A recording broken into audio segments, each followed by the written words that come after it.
I'll be waiting in the corner of your heart. I'll be waiting in the corner of your heart.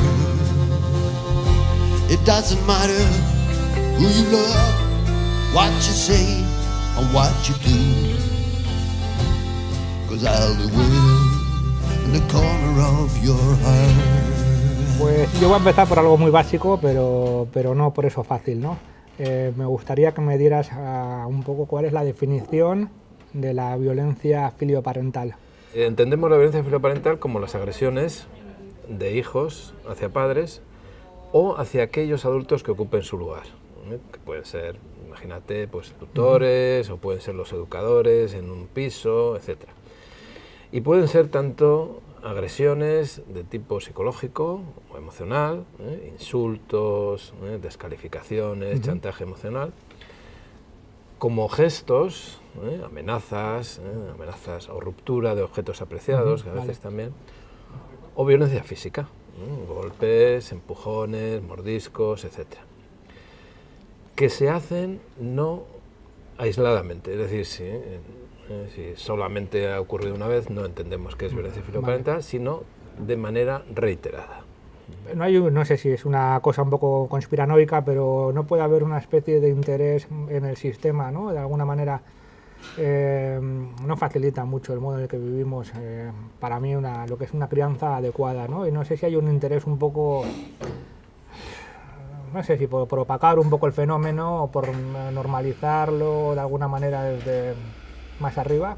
Lo que empieza a aparecer es lo que nosotros hemos llamado nueva violencia filioparental, que son estos niños, adolescentes, jóvenes, con una amplitud de edad tremenda, que aparentemente no tienen ninguna patología grave, que provienen de familias absolutamente normalizadas y que el único problema que presentan es esta violencia. Y es que la mayor parte de estos chicos denunciados por sus padres son menores. ¿Y qué ley se les aplica a estos menores? Pues una ley que no está pensada para nada para ellos, que es la ley de violencia doméstica o de violencia de género. Entonces, la primera medida cuando se aplica la ley de violencia de género es dictar una orden de alejamiento, separar al agresor del agredido. Entonces, claro, si tú sacas a un menor de su casa por orden judicial, tiene que hacerse cargo el gobierno correspondiente. Y claro, pronto se dieron cuenta de que eso era un desastre, porque estos eran chicos normalitos. O sea, tú les sacas de casa y a veces son apocados, tímidos, no dan nada de guerra, los metías en un centro de delincuencia juvenil y bueno, aquello era, imagínate, ¿no? Y entonces empezaron a buscar rápidamente qué podemos hacer con estos casos, ¿no? ¿Hay alguna alternativa? Y no sé cuál diría, si se puede sintetizar, no sé cuáles son los factores que influyen un poco en la génesis de este fenómeno, ¿no? Lo que más o menos todo el mundo está de acuerdo, un déficit educativo. Es decir, parece que se asocia siempre la violencia filioparental con ausencia de límites y dificultad para que los padres pongan normas, es decir, padres que han perdido la autoridad. Entonces, bueno, eso es, en general tiene que ver con que el modelo educativo ha cambiado, ha pasado de lo que era hace, digamos, 50 años, un modelo muy jerárquico, muy vertical, con bastante distancia, sobre todo del padre, de la figura del padre, el hombre, el padre, tradicionalmente muy alejada de los hijos, y que tenía digamos, esta autoridad remarcada que a veces, digamos, se deslizaba hacia el autoritarismo, es decir, ejercer excesivamente. Entonces, ¿qué pasa? Bueno, pues que cambia este modelo educativo, eso empieza a verse como algo rechazable, que no es bueno, que hay que estar más próximo a los hijos, hay que tener más relación con ellos. Los padres también empiezan a decir, bueno, antes los roles estaban más repartidos en casa, el padre trabajaba fuera, la madre estaba más cerca de los hijos, se ocupaba del día a día, pero bueno, ahora las madres también trabajan fuera de casa, los padres, algunos de ellos por lo menos, también se ocupan de la casa, entonces bueno, yo tengo que cambiar mi rol en general, porque si voy a mantener la distancia y voy a estar pringado con los hijos, pues eso no funciona bien. Entonces los padres empiezan a hacerse amigos de los hijos. Claro, cuando los padres se hacen amigos de los hijos, pierden la autoridad sobre ellos. Tú a un amigo no le puedes decir, tienes que hacer esto así, lávate los dientes, vete a la cama, porque el amigo te dice, oye, pero tú ¿quién eres para decirme esto? Y eso en buena parte es lo que ha pasado. Han pasado más cosas, evidentemente, ¿no? Por ejemplo, el hecho de que el número de separaciones, de divorcios ha aumentado. Lamentablemente muchos de ellos conflictivos. Entonces, bueno, pues cuando hay un conflicto entre los padres, obviamente la labor educativa, la labor de crianza de los hijos muchas veces se resiente también, ¿no? Entonces tampoco es raro de ver que en el conflicto que pueda haber entre unos padres que se están mal entre ellos, pues a veces utilizan al hijo, digamos que le dan patadas al otro cónyuge en el trasero del hijo, ¿no? Claro, y eso no ayuda a una buena educación. ¿Qué más cosas? Bueno, pues por ejemplo, las largas jornadas laborales. Nuestra realización personal se vincula mucho con el trabajo, con lo cual, bueno, pues se le dedica, digamos, al trabajo un tiempo que antes se dedicaba a otras cosas. Y eso muchas veces lo hacen padre y madre. Con lo cual, el tiempo dedicado a la crianza de los hijos inevitablemente disminuye. Este individualismo creciente en nuestra sociedad, que tiene también relación con eso de que cada uno tiene que desarrollarse individualmente y la familia ocupa un lugar secundario.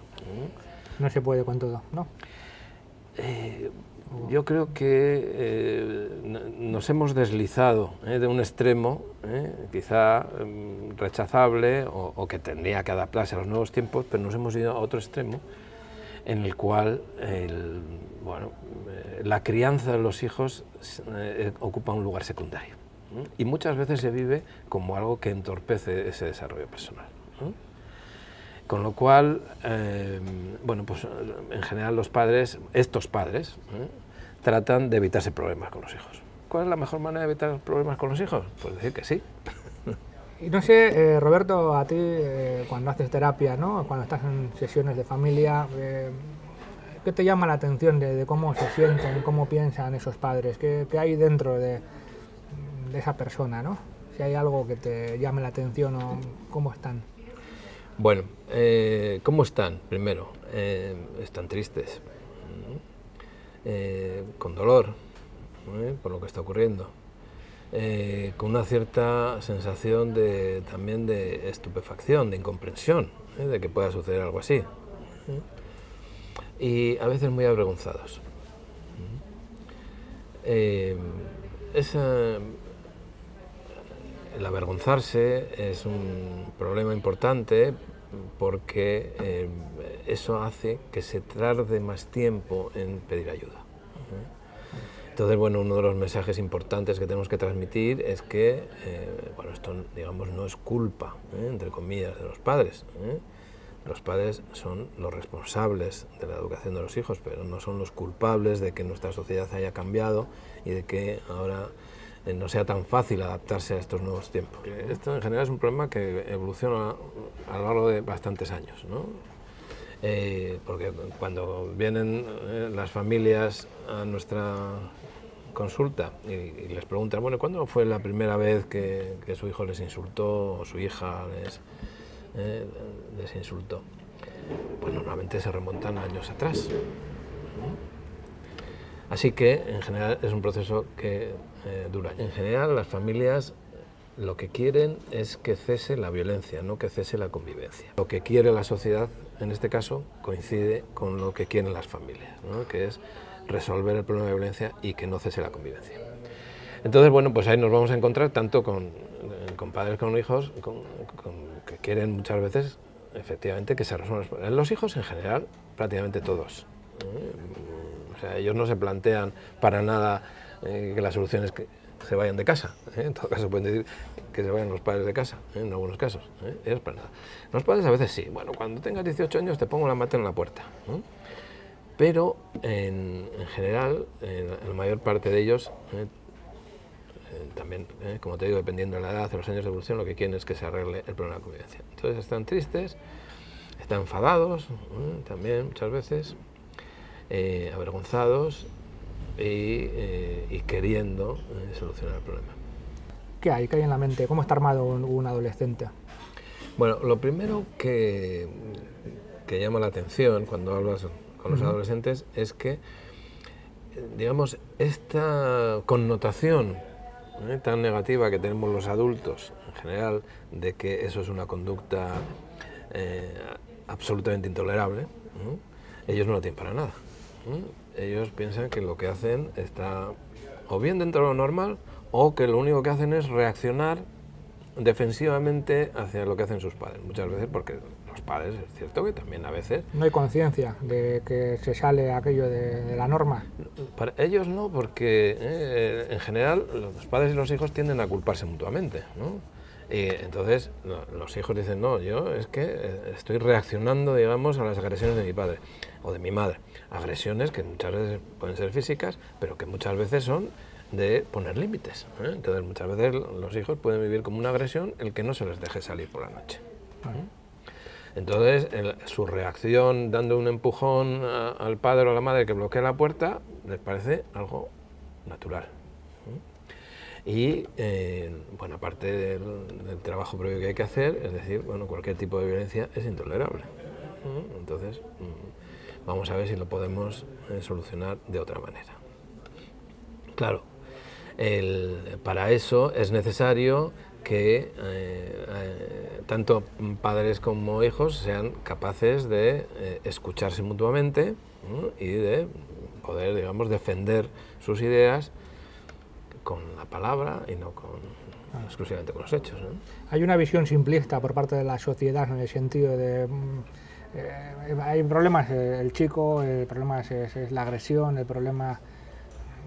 ¿no? De alguna manera una visión simple en que no incluye a los padres en el fenómeno o es una sensación mía. Nosotros tenemos que entender que esto es un problema relacional y que la violencia es una conducta, ¿no? Y que la conducta es una comunicación, ¿no? Entonces, bueno, se está comunicando algo con esa conducta. Nuestro papel como profesionales, digamos, que tratamos de ayudar a resolver estos problemas, es un poco desentrañar esta comunicación, tratar de entenderla, devolvérsela a las familias de alguna forma que ellos lo entiendan también y plantear posibles vías de solución, ¿no? Claro. ¿Es siempre necesario la denuncia? Eso es una cuestión muy interesante. En general, todo el mundo piensa que no. Yo creo que ahí hay un acuerdo bastante importante. Pero también hay un acuerdo bastante importante en que, llegado un momento de ciertas conductas, bueno, hay que utilizarla con naturalidad. Entonces, la idea general es que si se puede empezar a intervenir antes de que llegue la denuncia, es mejor. Pero si hay una denuncia por medio y hay una intervención judicial, eso también puede servir. Siempre y cuando esta intervención judicial se pueda integrar dentro de un proceso terapéutico. Por ejemplo, la orden de alejamiento. Bueno, una de las cuestiones a veces paradójicas en estos casos es que estos chicos que agreden a sus padres, chicos y chicas, en general no han experimentado la separación.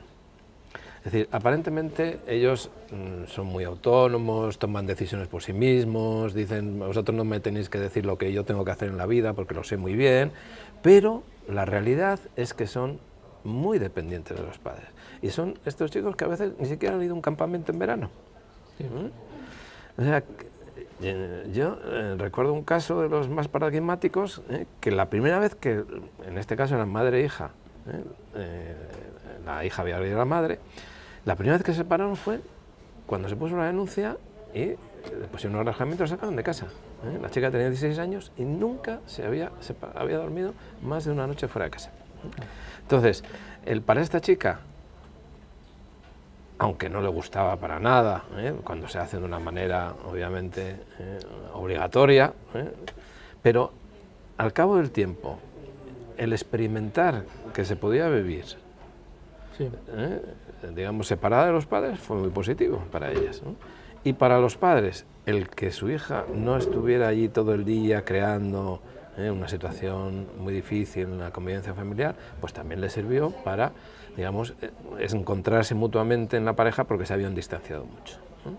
O sea que, en este caso, si conseguimos integrar esa intervención judicial dentro de todo el proceso terapéutico, pues puede resultar también de utilidad.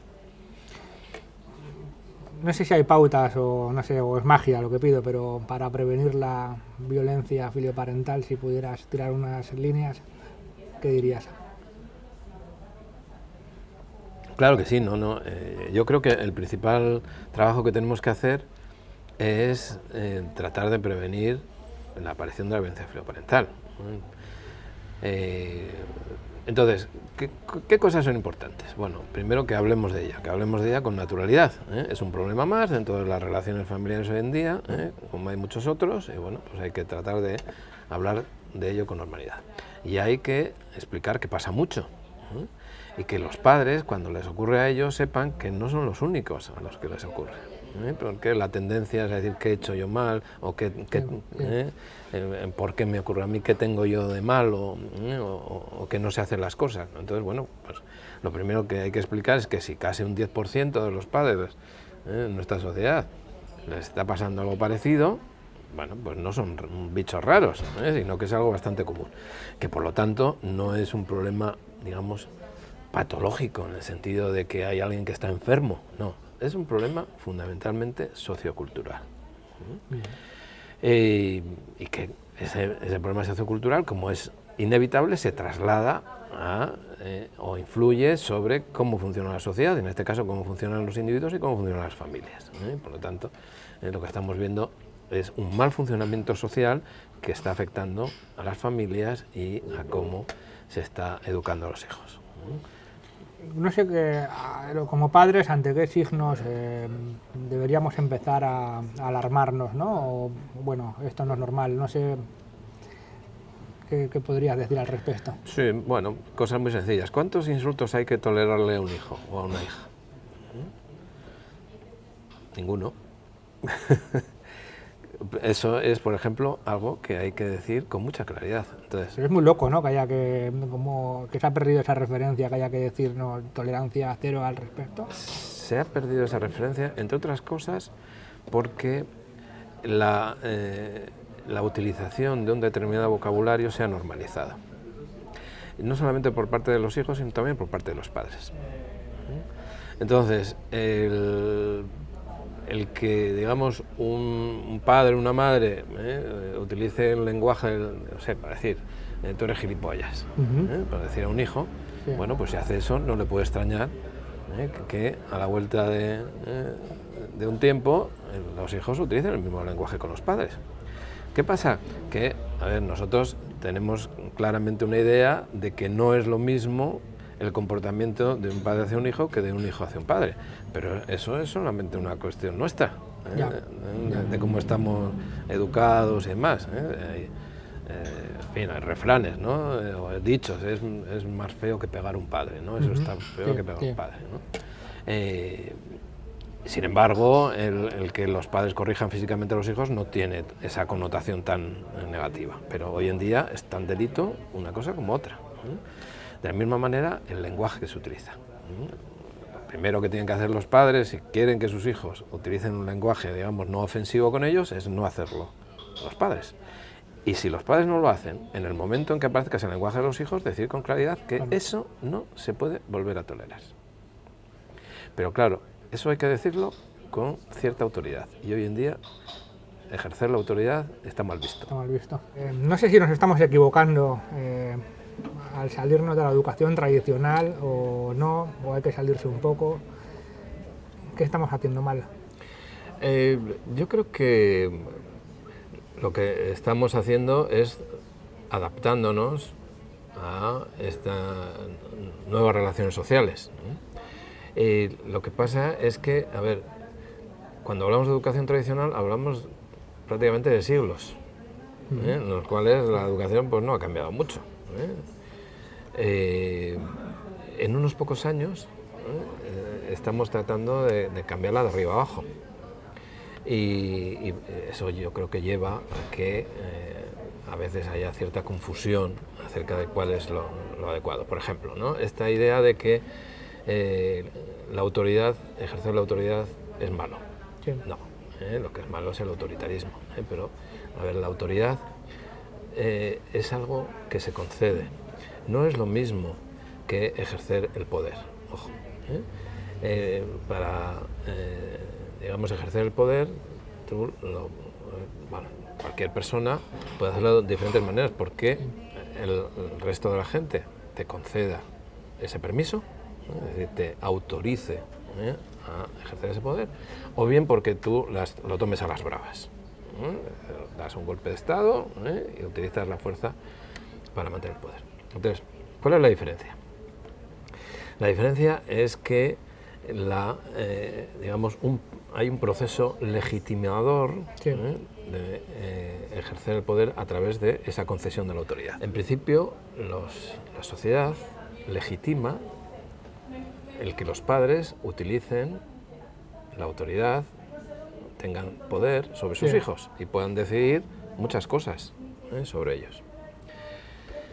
Nadie legitima que los hijos tengan autoridad sobre los padres, salvo cuando, con el paso de los años, los roles se invierten, porque los padres están ya, digamos, pues con un cierto deterioro, no son capaces de arreglarse por sí mismos, y entonces son los hijos los que toman decisiones por ellos. Pero durante la mayor parte de la vida son, en general, los padres los que tienen autoridad para tomar decisiones sobre los hijos, sobre todo en la infancia, adolescencia, hasta supuestamente la mayoría de edad. Entonces, eso a veces se trastoca. Cuando se trastoca, se generan disfunciones. Entonces, un hijo tiene poder dentro de la familia. ¿Cómo ha conseguido eso? Bueno, pues muchas veces porque los padres, hay muchos padres que sienten, por ejemplo, que se han equivocado teniendo hijos. Esto cada vez lo estamos leyendo más. Y sobre todo madres, que antes las madres tenían vocación de madre y eso estaba por encima de todo. Bueno, ahora cada vez vemos más madres que están diciendo, pues no, a veces también nosotras sentimos que nos hemos equivocado y que esto no era lo que queríamos. Entonces, bueno, hay muchos padres así, entonces, como la educación es cansada y requiere un esfuerzo, pues dejan de hacerlo y los hijos van adquiriendo más autoridad. Pero nadie les legitima para ejercer esa autoridad. Lo que pasa es que el poder tiene aspectos positivos, no tenemos más que ver que gente con muchísimo dinero quiere poder. ¿Por qué? Bueno, pues porque hay algo más. Entonces, dentro de una familia ocurre lo mismo, claro, si los hijos tienen poder, por ejemplo, tienen mucha más libertad de acción. Ya no tienen que pedir permiso para salir, o no tienen que mendigar a lo mejor una paga, sino que simplemente la cogen, se van y entran y salen cuando quieran, y eso les gusta. Pero nadie les legitima para tener ese poder. Entonces, en el momento en que los padres se plantan ante ello, y los hijos quieren seguir manteniendo el poder, pues tienen que utilizar la violencia, si no, no se puede. Pasa que veo que es un problema complejo, ¿no? O sea, que no solo vale la psicoterapia de algún modo, o sea, nos encontramos con una presión muy fuerte a nivel social, ¿no? Donde el mundo conocido se va como diluyendo un poco, ¿no? Y esos padres que no están, que llegan a veces tarde o que los hijos están solos en casa, que no hay tiempo con ellos, que es difícil conciliar la vida laboral, la profesional, o sea, es un auténtico milagro ejercer una parentalidad adecuada hoy en día, me parece, ¿no? O sea, cómo conjugar todo eso, debería haber un cambio en el sistema, porque no solo afecta a la violencia filioparental, ¿no? Sino también a otra serie de problemáticas que al final generan desprotección en los menores. Es como algo mucho más amplio a lo que hay que meter mano de alguna manera, algo más a nivel social, a nivel macro, ¿no? ¿Cómo ves? Bueno, no cabe ningún duda. Es decir, todos los estudios que se van haciendo sobre la crianza de los hijos concluyen que la presencia de los padres, sobre todo en ciertas edades, es importantísima. Y que el que tengan esa crianza, digamos, eso sea de calidad, también lo es. Eso significa que, en la medida de lo posible, los padres no tienen que estar agotados de una jornada laboral, porque no la tienen. Entonces, o nuestra sociedad pone medios para que la crianza de los hijos se haga de esta manera, que permita tener una relación de calidad, o está tirando piedras contra su propio tejado. Pero, eso hablando de educación de las familias, pero ¿y qué diríamos de la educación en las escuelas, en los colegios? Porque esa es otra cuestión. Sí, sí. Es decir, ¿podríamos entender que otros grandes sistemas sociales, qué sé yo, la medicina o el ejército, en cualquiera de estas organizaciones, utilizaran los mismos medios que utilizaba hace 100 años? No tendría sentido. Bueno, pues en la educación todavía puede llegar a un profesor, coger una tiza en la pizarra y dar una clase magistral, igual que hace 100 años. Obviamente está dándose pasos para cambiar, pero con una lentitud tremenda respecto a cómo está avanzando la sociedad. Así que, en general, los grandes sistemas educativos se han ido quedando un poco atrás en esa adaptación a los nuevos tiempos. Y, bueno, pues eso yo creo que es de las principales inversiones que tendría que hacer nuestra sociedad, permitir que eso funcione lo mejor posible. Claro, porque además yo pienso cuando hablas del tiempo que hay que pasar con los niños, ¿no? Cuando pienso en el apego, ¿no? Que me parece que es un fenómeno que implica a las neurociencias, a la biología evolutiva, a un montón de a las relaciones humanas. Es algo que se pierde en la noche de los tiempos y que me parece que por algo se pierde la noche de los tiempos y no es tan fácil como generar un tercer brazo, no sé qué decirte, ¿no? Me parece que hay cosas que no se pueden modificar tan fácilmente o que tienen un sentido y que me parece que se nos ha ido un poco la cabeza con la relación incluso con bebés o con niños más pequeños, ¿no? Y estamos sembrando ahí fenómenos como pueden ser de la violencia filioparental. Bueno, yo creo que buena parte de la evolución de nuestra sociedad está en ese sentido yendo hacia un lugar equivocado, ¿no? Por ejemplo, en el fomento del individualismo.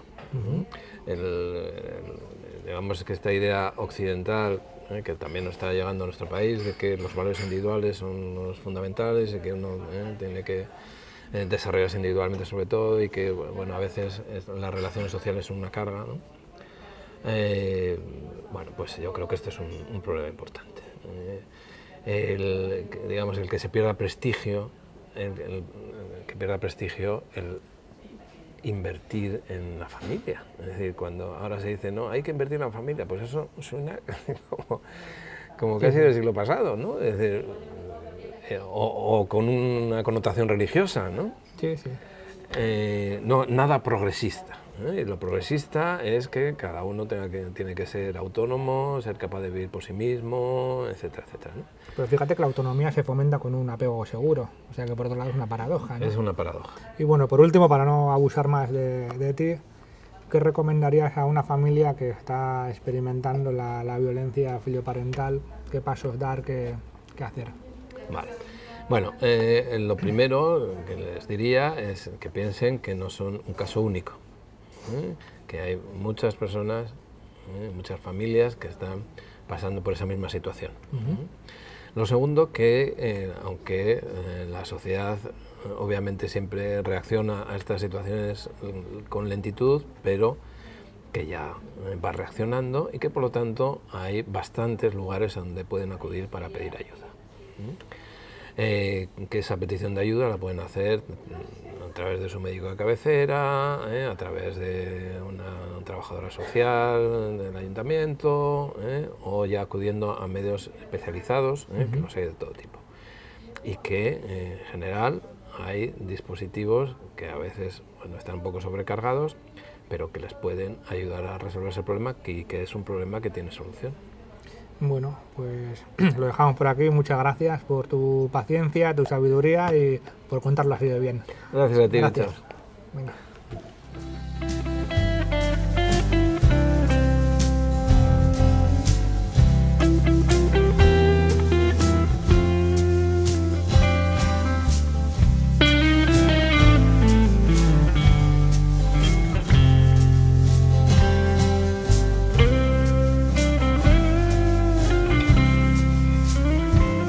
Will take you to find where I am.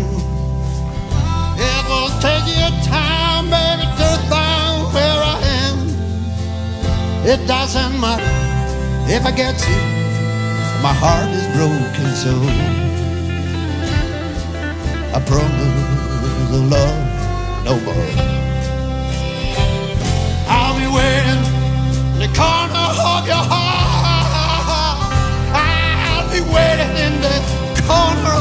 heart. It doesn't matter who you love, what you say and what you do, 'cause I'll be waiting in the corner of your heart. Jolly God.